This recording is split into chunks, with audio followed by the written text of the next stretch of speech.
What if everything you've been taught about training was designed for someone else's body? You follow the programs. You do the reps, you show up even on the days you'd rather not, and yet something still feels off. The results don't match the effort. The energy isn't there. And no one ever told you why.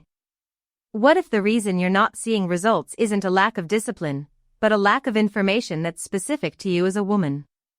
Here's something almost no one in the fitness world talks about: the majority of exercise science research, the studies that literally built the workout programs filling your feed, was conducted almost exclusively on men. That's not an opinion. That's a documented fact. Which means the reps, the rest periods, the recovery windows, the whole structure of how we think about training. Built for male biology. So what does training actually look like when it's designed around your biology, your hormones, your cycle, your unique physiology? That's exactly what we're breaking down today. And by the end of this video, you're going to walk away with a completely different understanding of how calisthenics, bodyweight training, can become the most powerful tool in your fitness life when it's approached through the lens of female biology first. Let's get into it. Body, Part 1, the problem with generic programs. Let's start at the root of the problem. When you pick up a fitness app, open a YouTube workout, or walk into a gym class, the baseline assumption is that every body responds to training the same way. Same volume, same intensity, same recovery. Just scale the weight up or down and you're good. But the female body is not a smaller version of a male body.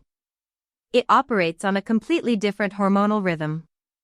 Estrogen and progesterone don't just influence your mood, they influence your muscle fiber recruitment, your ligament laxity, your pain tolerance, your energy availability, your inflammation response, and your recovery speed.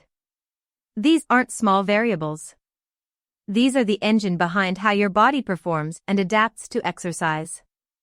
For example, during the first half of your cycle, the follicular phase, rising estrogen makes you stronger, more resilient, and faster to recover.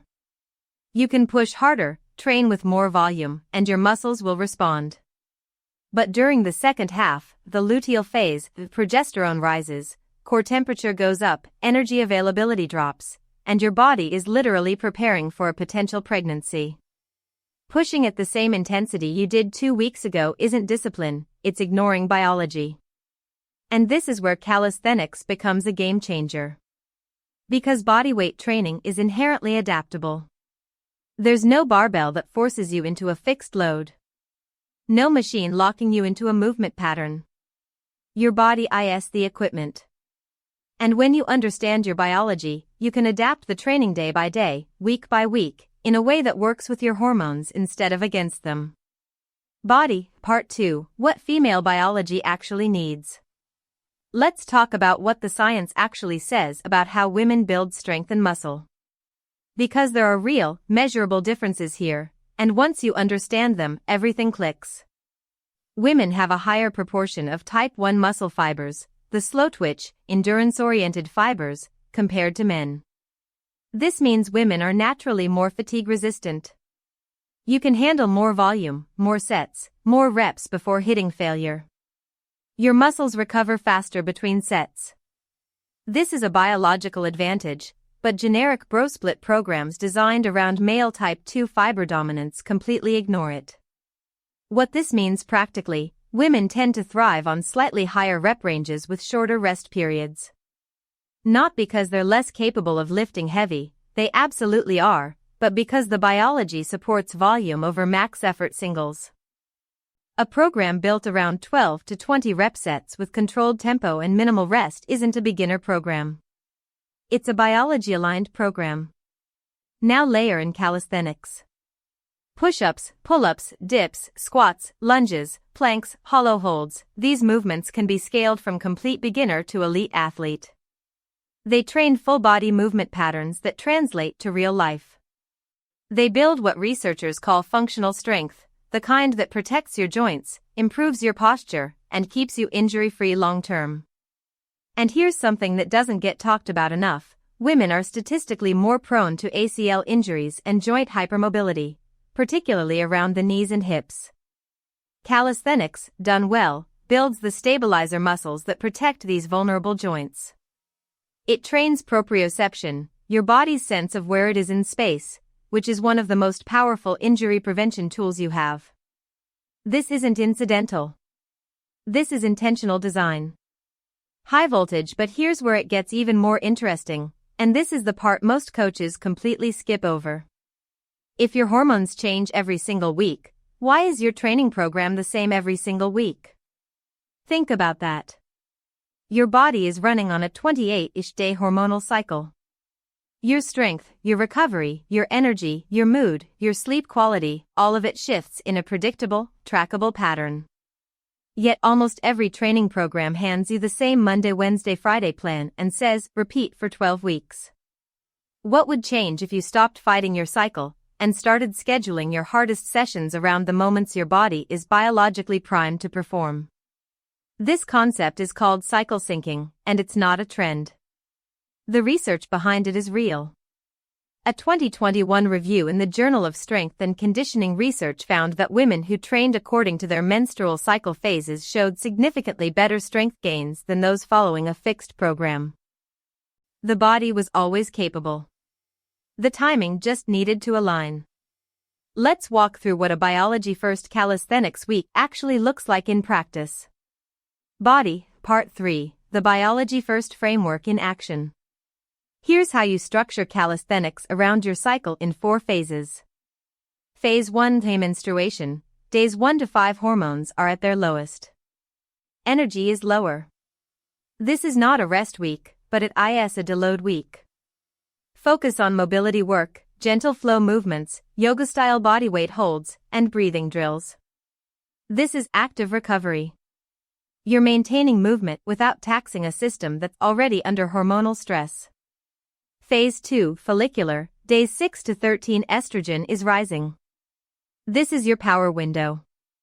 This is when you go after your hardest calisthenics sessions, max rep push-ups, explosive jump squats, progressions toward pull-ups or muscle-ups. Load the volume here. Your muscles will respond. Your recovery is faster. Your nervous system is running hot. Use it.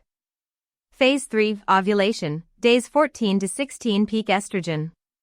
You are at your strongest, most coordinated, and most mentally sharp.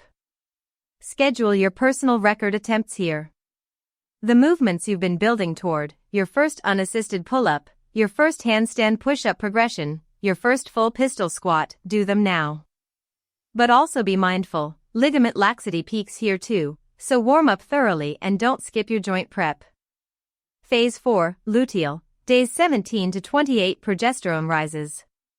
Core temperature increases by up to half a degree. Carbohydrate metabolism slows.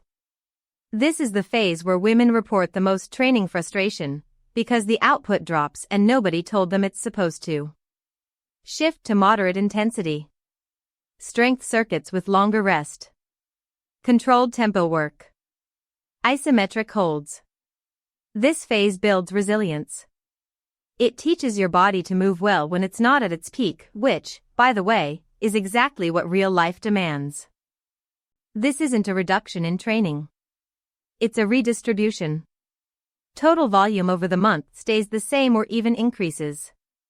What changes is where the intensity lies, and that shift alone can transform your results, your energy, and your relationship with your own body. Body, Part 4, nutrition, recovery, and the full picture. Training is one piece. But the biology-first approach extends into how you fuel and recover. Women process carbohydrates differently across the cycle. Insulin sensitivity is highest in the follicular phase, meaning your body uses carbs more efficiently for fuel and muscle glycogen replenishment. This is when you can push your pre-workout carbs and see the best performance benefit. In the luteal phase, the body shifts toward fat oxidation as a primary fuel. Cravings increase, and this is biological, not a willpower failure. Meeting increased energy needs during this phase actually supports better hormonal balance, not weight gain. Cutting calories aggressively during the luteal phase is one of the fastest routes to disrupted cycles, increased cortisol, and stalled progress. Sleep is the other non-negotiable. Progesterone in the luteal phase can disrupt sleep architecture, reducing deep sleep and increasing nighttime waking. If your recovery feels incomplete during this phase, it often is. This is not the time to add training sessions. This is the time to protect your sleep window as fiercely as you protect your training schedule. And rest days? They are part of the program. Not a sign of weakness. Not a failure. For women specifically, chronically undercutting recovery is one of the leading contributors to relative energy deficiency in sport, a condition that suppresses the menstrual cycle, weakens bones, and tanks performance. The biology-first approach treats rest as training. So here's where we land. You're not failing at fitness. You've been handed a map drawn for someone else's territory and told to navigate it without question. The biology-first approach to calisthenics says, let's throw that map out. Let's draw a new one that actually matches the terrain of your body. What would your training look like 6 months from now if every session was designed around how your body actually works, not how a generic program assumes it works? The women getting results aren't training harder than you. They're training smarter. They've stopped fighting their biology and started listening to it. Calisthenics gives you the tools, the push-ups, the pull-ups, the planks, the progressions, and your biology gives you the timing. Put them together and the results compound in ways a fixed program never could. If your body has been sending you signals all along, lower energy, slower recovery, training days that feel impossible, what if those weren't problems to push through, but data to train with? I want you to start tracking your cycle alongside your training this week. Not to limit yourself, but to understand yourself. Note your energy levels, your strength output, your mood before and after sessions. Just 2 weeks of data will start to reveal patterns you never noticed before. And those patterns are your personal roadmap. Because here's the real question, are you training like a woman, or are you training like someone who was never studied in the first place? That answer changes everything. Drop in the comments, have you ever tried adjusting your training around your cycle? I want to know your experience. And if this opens something up for you today, share this with a woman in your life who needs to hear it. She deserves a program built for her. Subscribe, because next week we're going deep on the specific calisthenics progressions that work best in each phase of your cycle, with full breakdowns and demo. You don't want to miss that one. I'll see you there.